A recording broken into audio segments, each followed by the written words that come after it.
Welcome to the Feeling Lighter podcast. I'm Coach Tyler, here today with the lovely Dr. Lisa. Hola. That's when I get a big smile with a head nod today. I love it.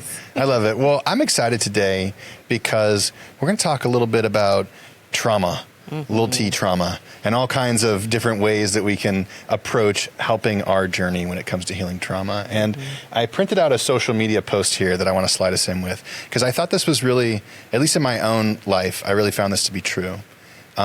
And the post says, trauma work is grief work. When a traumatic event happens, something is lost. That could be someone we love, parts of ourselves, a place we've called home, a future we've dreamed of. Healing from trauma means learning to be with the grief. Ooh. Margeaux, welcome to the show. And tell us a little bit about how you got started on this journey to talking about trauma and helping people deal with it. Yeah, I'd love to. I think that as so many of us working in the world of like mental health do, I came into this through having lived experience with trauma. For folks who, might be hearing my story for the first time, I lost my mom when I was 11. She had cervical cancer. And at that point, I was thrust into being a sort of surrogate mother for my younger brother. And my father started to develop a very rare form of ALS, or Lou Gehrig's disease. And about a year or two in after her death. So over the years, I became a caregiver for him as well. And we didn't talk about the loss of my mother and our family. You know, my dad took us on vacation, went to Florida. We came back and we resumed our life as though everything was normal.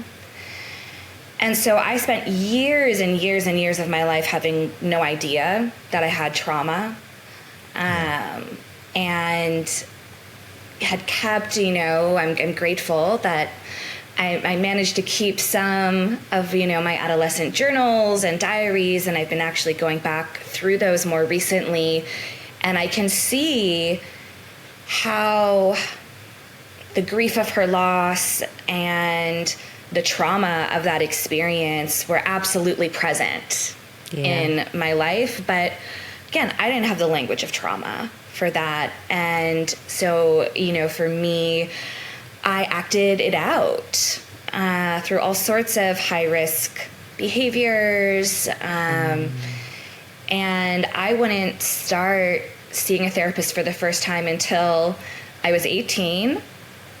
And I remember going into the therapist's office, and by the second session, she handed me the book called The Dance of Anger. And she had asked me, Margeaux, are you angry? And I said, no, anger is a wasted emotion. And I stopped seeing her. I was like, nope, we're not going there. And, a few years later, I'd find myself in therapy again and actually doing the work. But again, I don't have any memory of us using the language of trauma. I had very severe anxiety, very intense paranoia, and what I've now come to realize as dissociation and lots of other very classic symptoms of trauma. And at that time, I was an undergrad student, and I was doing an English literature degree. And all of the books that I loved reading, and this is always telling, were books about girls with dead or missing mothers, and a lot of trauma and grief. Wow. But I was just interested in them for scholarly reasons, nothing to do with me, clearly. And it actually wasn't until my PhD, which I began in 2012, that I started to realize that there was more of a connection to the work I was interested in, all the trauma theory I was reading, all the books I was reading. And then when I became chronically ill in 2016, 2017, at that point, I started to see, oh, there's this big connection between trauma and chronic illness. And at that point, I started to write more and share more of my experience online, on Instagram. I'd already been sharing bits of my writing for a couple of years there. But what I realized was that I had this capacity to translate this really dense theory into accessible content for folks. And so I'll pause there because that's a little bit kind of the story of how I sort of got here. But there was no world in which I woke up one day and was like, I'm going to be a trauma educator. This is what my path is. It very much emerged organically, clearly, because it was something I was meant to be doing. That's Wow. powerful, and that's you're right. We didn't have the language back then. Like trauma, what? Like, it's life, right? It's just life. We're living life and things are happening, and you just figure out how to move on, essentially. So I want to kind of go back to, I love that you kept your adolescent journals. I have some of mine too, and they are hilarious. But I would love if you could share, now things have sort of come full circle, and now you're educating people. You have, a PhD, and you're helping people sort out their own traumas. How do people start to even actualize like the impact of trauma on their lives? Like, how do they even, because these are events we gloss over, right? Until somebody points us in the direction or something happens that pushes us back to that. So where do people begin to start to understand this was trauma and it impacted me in this way, or it's, affected me and now I do this because of that? Like, where does that work even begin? Oof. Such an important question. And I could probably give a million different answers to it. But what I think, in my own journey, as well as in my professional work, is, and this has really been changing over the years in ways that I'm so excited for. But I think part of the problem is that we have such a limited understanding of what trauma even is. And, we think it is like, as I sort of said, like the capital T trauma. Trauma studies emerged out of soldiers returning from the war. Right. And so we see trauma as these massive catastrophic events. But trauma itself is actually the body's response to traumatic events.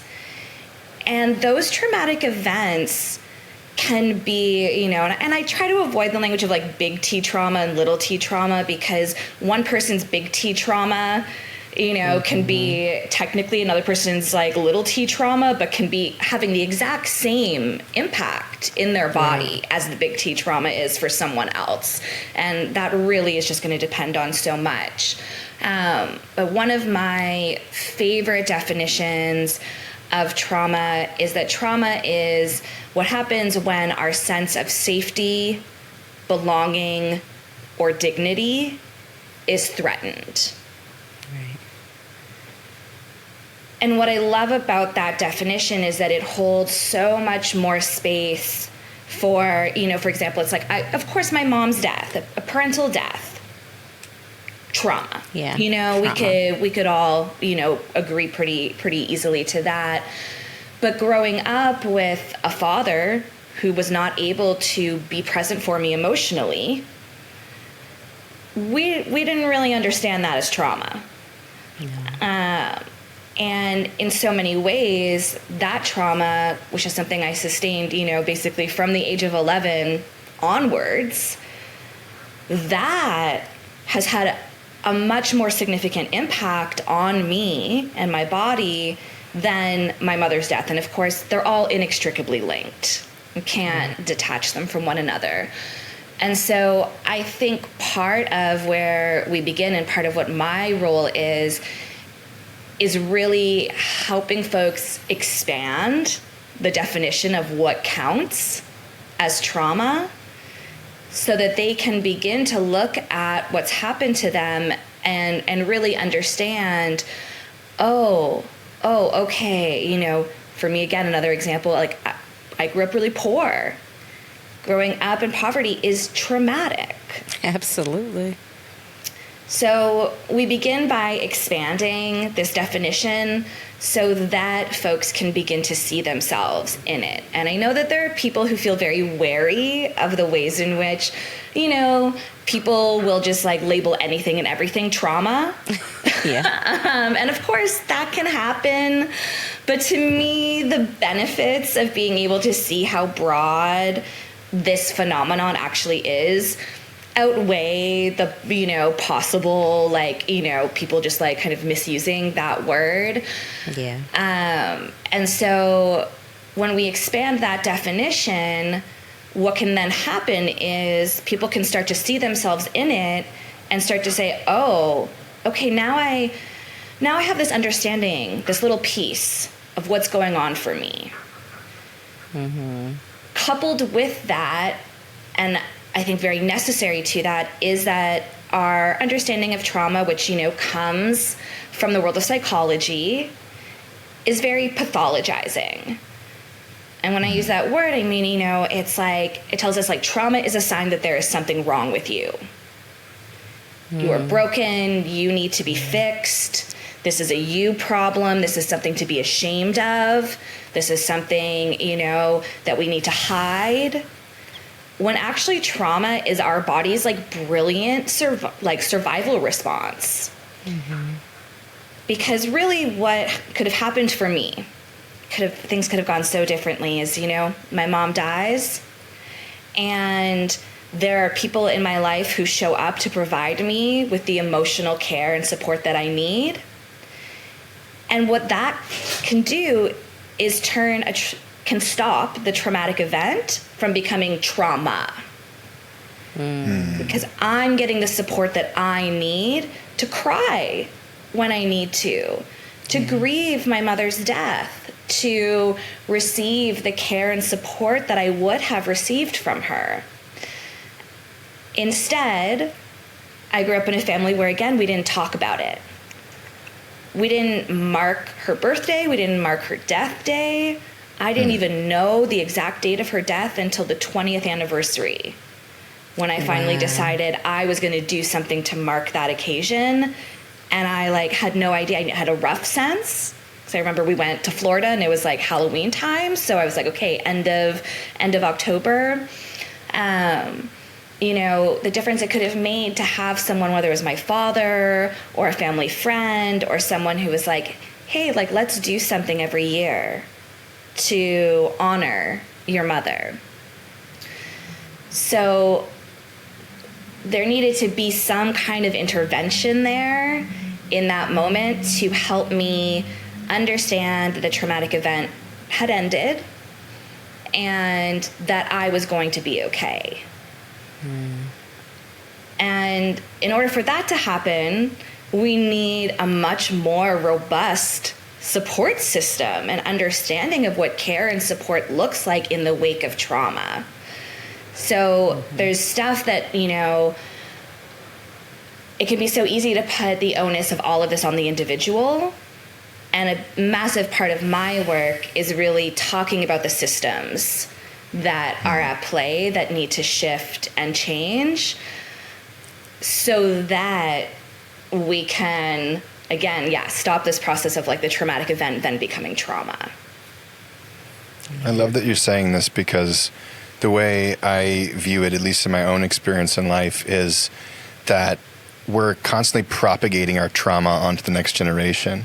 And it's through the inability to connect with ourselves and feel those feels, feel the pain, feel the discomfort, feel the shame, the guilt, whatever it may be, the sadness, the anger. Right? There's so many emotions that we run away from because they're not appropriate or not accepted. And as you're saying, when we experience trauma, we have an opportunity to let that flow through us and not make it something that we are, not make it a part of our identity. And we often don't get the chance to do that because we don't have people around us who can hold that much space for us and walk us through that. And I, as a man especially, I really feel called to make sure that other men know it's okay to cry, it's okay to ask for help, it's okay to need support through challenging events, because so many of us are taught, you you're a wuss if you cry. You shouldn't show your feelings. And I just really want to commend you on your work. It sounds very just positive as a societal change. And also, I get a sense, and correct me if I'm wrong, but it feels very inclusive when you say, I want to expand the definitions of trauma. Because another thing I try to teach my children is that your greatest pain is your greatest pain. And when we try to compare suffering, we get nowhere. And so for some people, their greatest pain is atrocious and something we could never imagine. For others, it might not seem that bad to you, but to them, it was still their greatest pain. And so we have to honor people's feelings as they arise in whatever circumstances they're in. So, yeah, thank you for doing this work and just being willing to spread that definition further and encourage people to experience those feelings so that they can move through it rather than getting stuck in it. Yeah, absolutely. And I mean, we have this sort of like phrase that we joke about, called like, the trauma Olympics. Like, we don't need to be in competition here. It's like, who is that I'm taking home the gold. No, yeah, exactly. Yeah. Like, I don't know who wants to win at the trauma Olympics, but it's not serving us. And I think that it's important always to place our lived experience into context with others and like with like the world that we're living in. I, as a person in a white body, am never going to understand the trauma of being someone who isn't white in this world that we live in. And so, I always want to acknowledge my own positionality, acknowledge my own lived experiences. But yeah, it really, what that kind of thing does is it actually pits us against each other. Yes. And again, I just, sort of ask, I'm like, okay, well, who is that serving?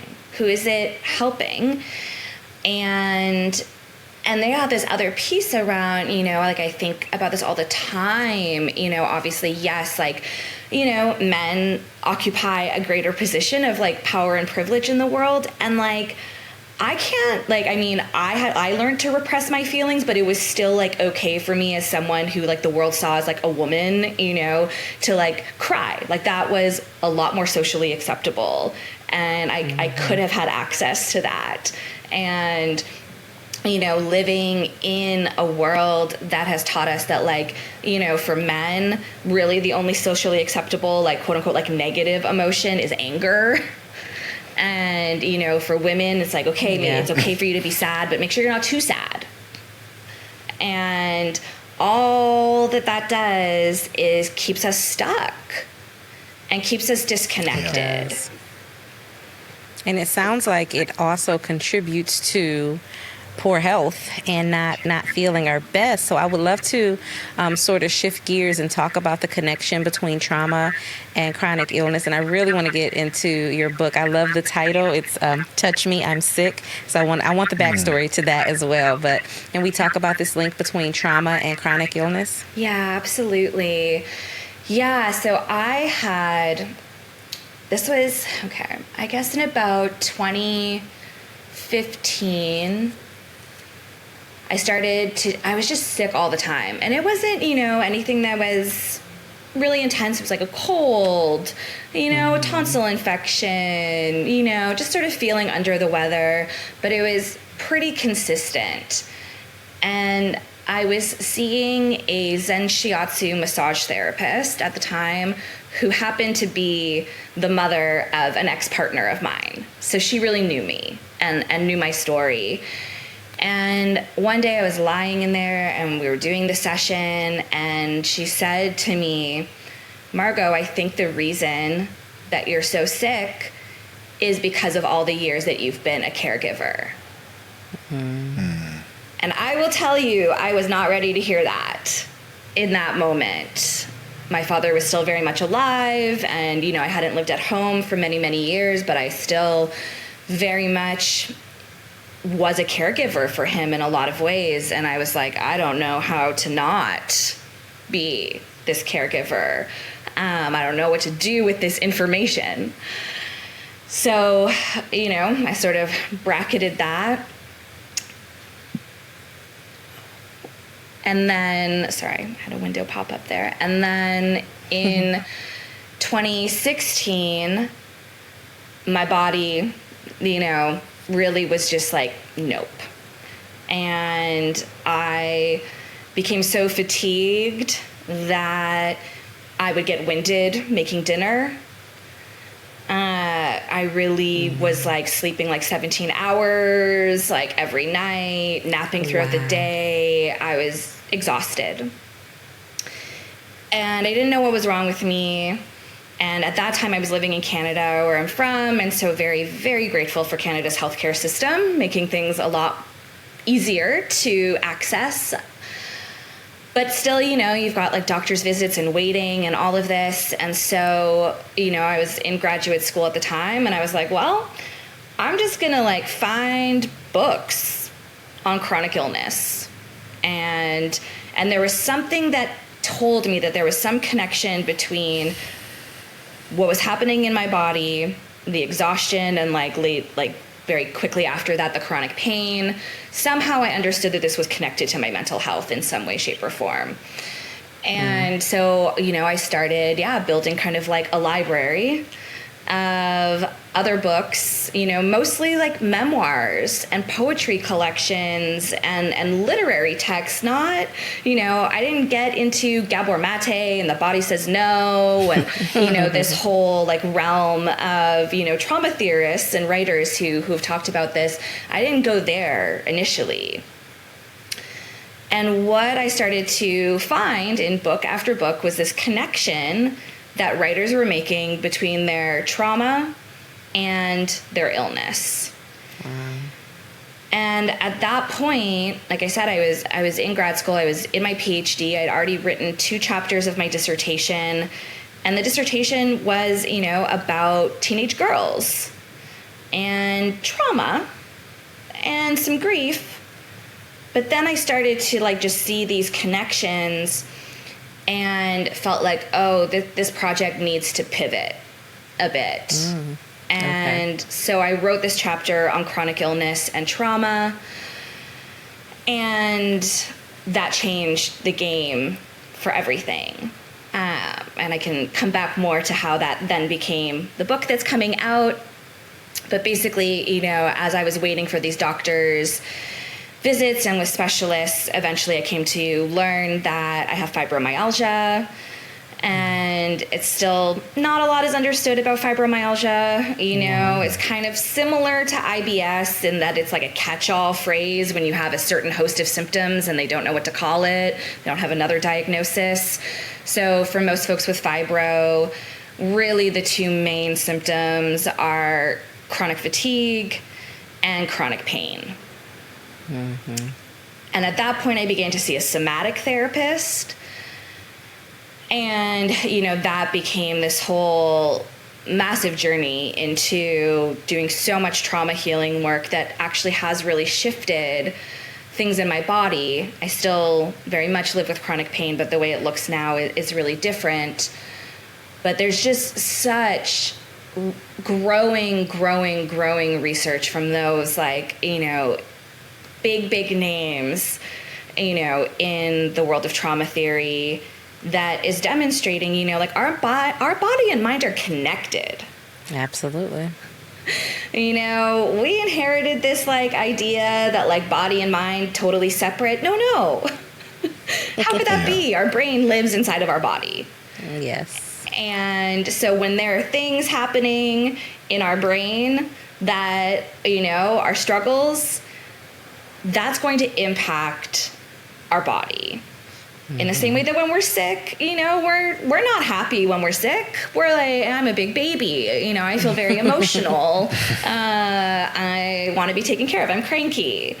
And so, you know, I could get into all of like the very like nitty gritty, like sciencey, nerdy stuff if we want to go there. But basically, you know, these 2 things are deeply intricately connected because trauma creates chronic stress that then shows up in a million different ways in our bodies. So true. Yeah, it is. Yeah, Lisa's a physical therapist, and I've been a coach for a long time. So we've both had the experience of manually stretching or doing some soft tissue work on people, and they burst into tears. And you immediately recognize how much of the tension we carry in our body is related to unprocessed experiences in our lives. So that being said, you become aware of this connection that trauma is ruining your health, making you feel horrible. How do you begin to work through that?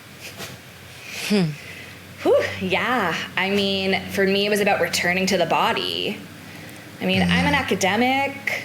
Books behind me. I love to be in my brain, you know?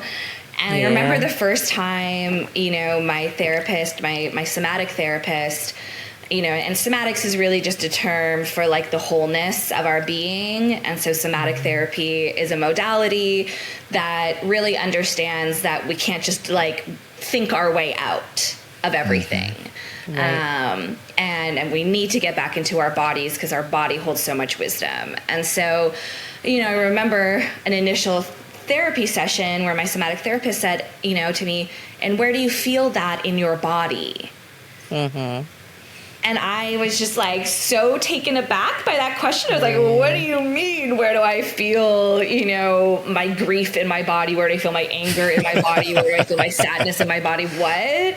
You know, I can intellectualize these feelings for you till the cows come home. But actually understanding that these feelings live in our body was so foreign to me. And so...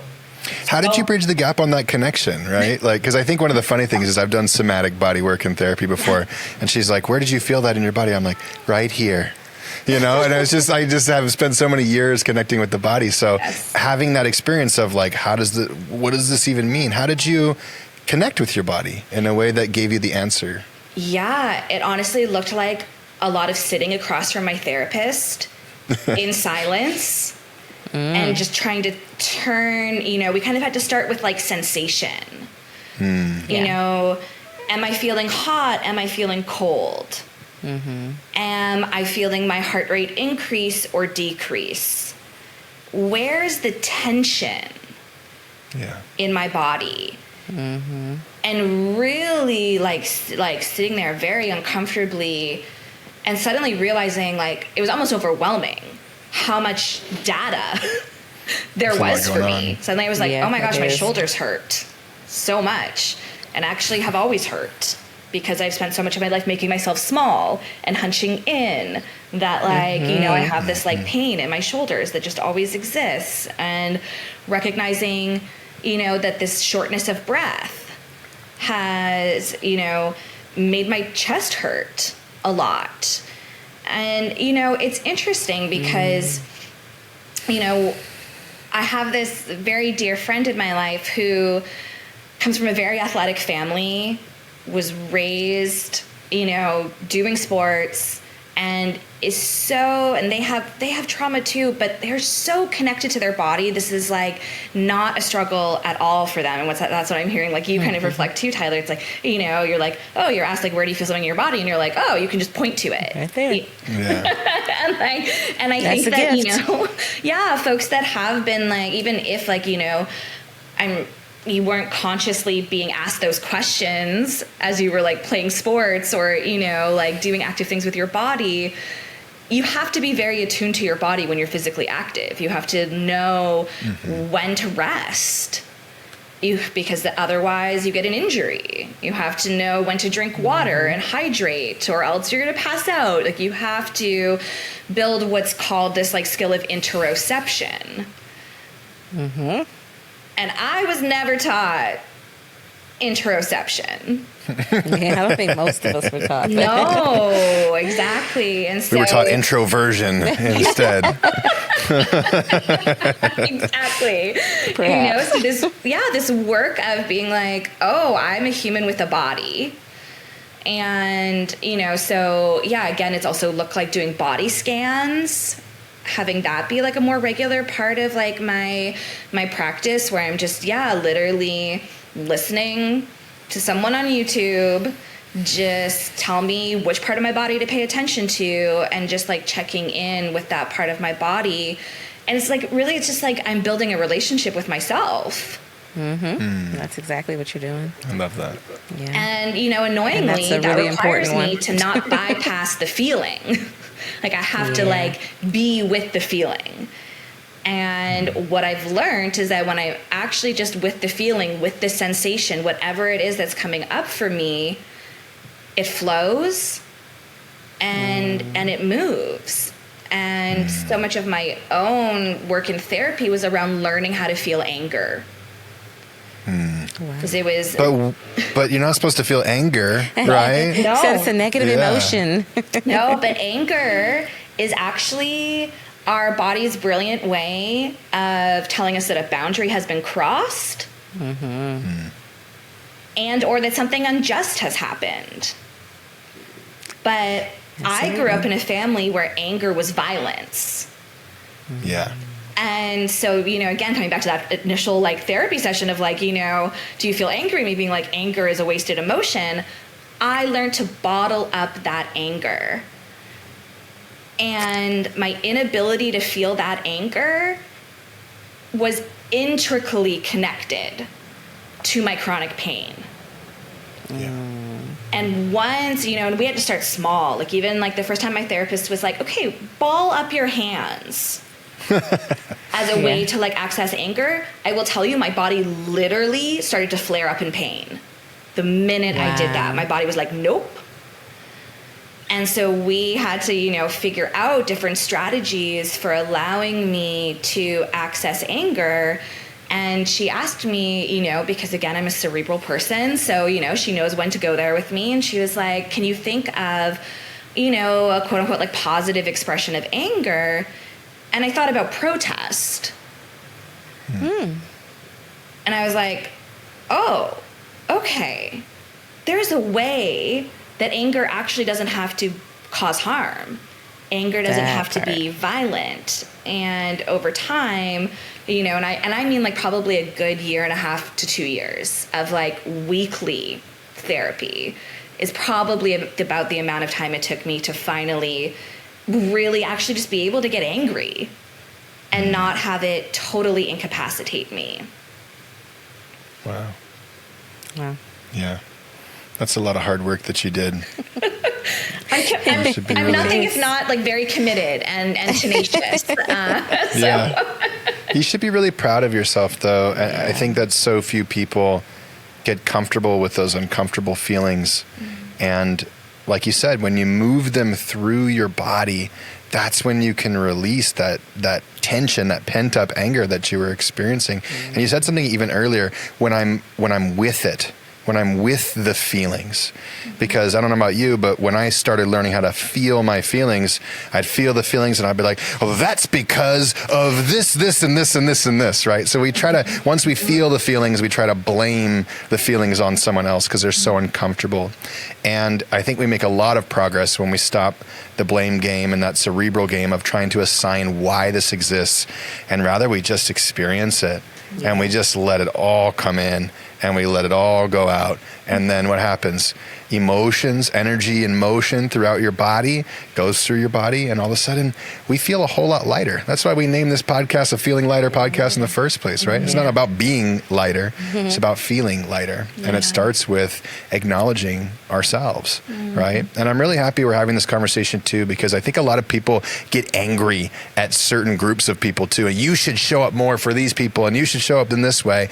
And I've always had this belief that we cannot show up for others if we cannot show up for ourselves. And so if you expect someone to have empathy and compassion for you and they're not even capable of accessing empathy and compassion for themselves, they don't have the tools to offer that.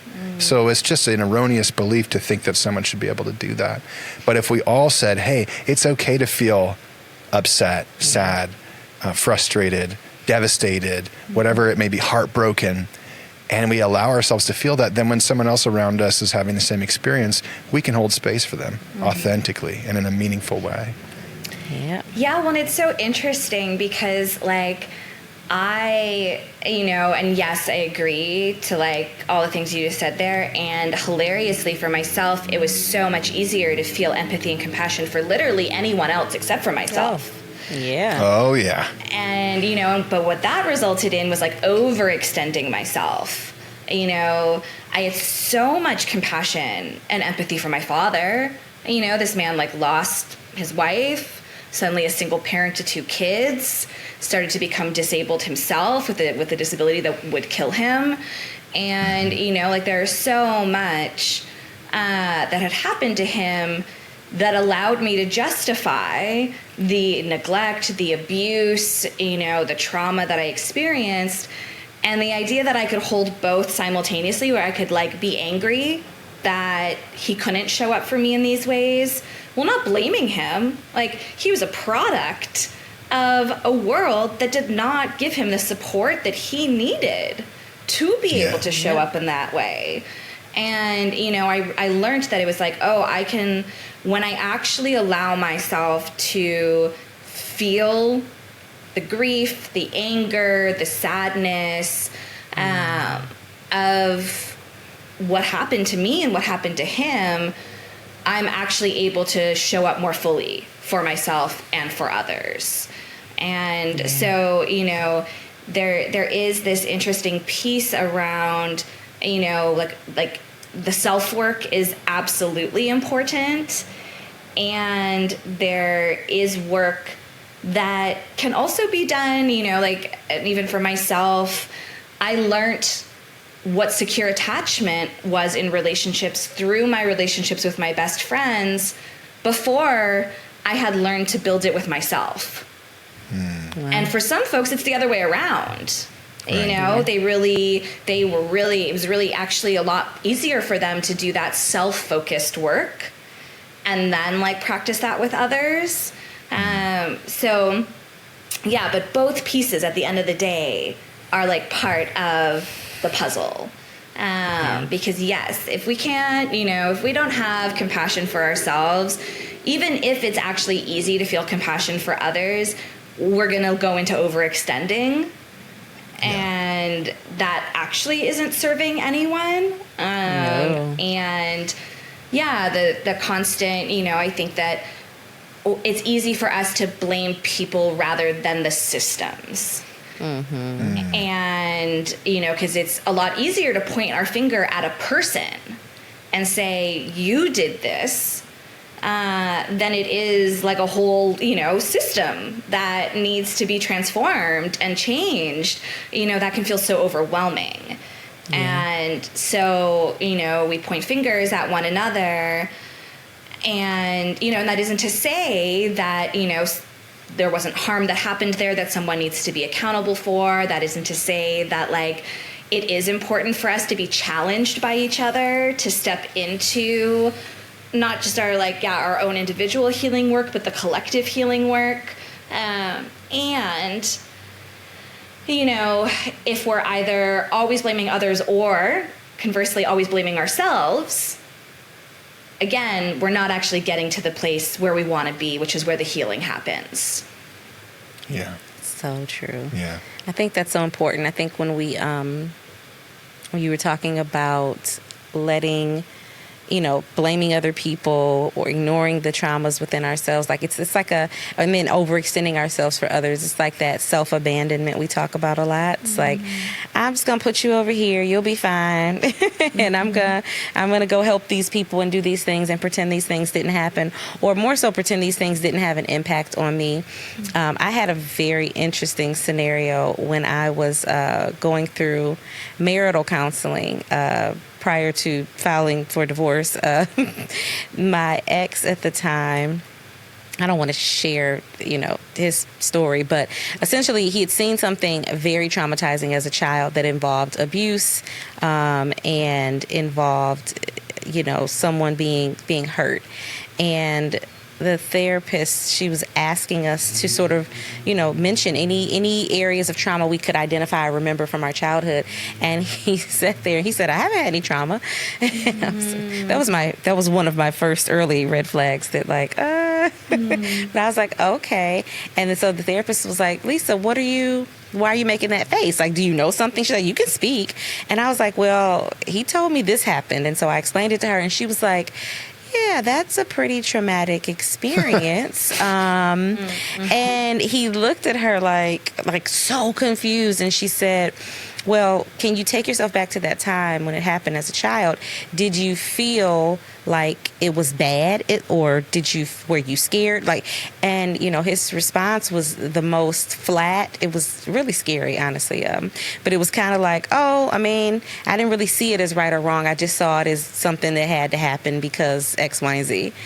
And I was sitting there like, okay, and not to be judgmental, because I understand people don't recognize their traumas, but it was eye-opening for me to understand that, oh, me and this person we're going to always have issues, because you don't even recognize the impact your childhood has had on your present. And he was a person who felt like, things happen in life, you move on, it doesn't impact who you are. You make choices as adults. And I was just like, of course you make choices as adults, but when we deny the impact of the things that we saw, the things that we were subjected to, we never give ourselves an opportunity to really grow and fully develop, I think, our full potential, because we're not even cognizant of how deeply wounded we are by the things and how it shows up in our actions every single day. So I really, really, really appreciate this work that you're doing. And I know, you have a book that is, when is the book going to be out? September 9th will be the birthday.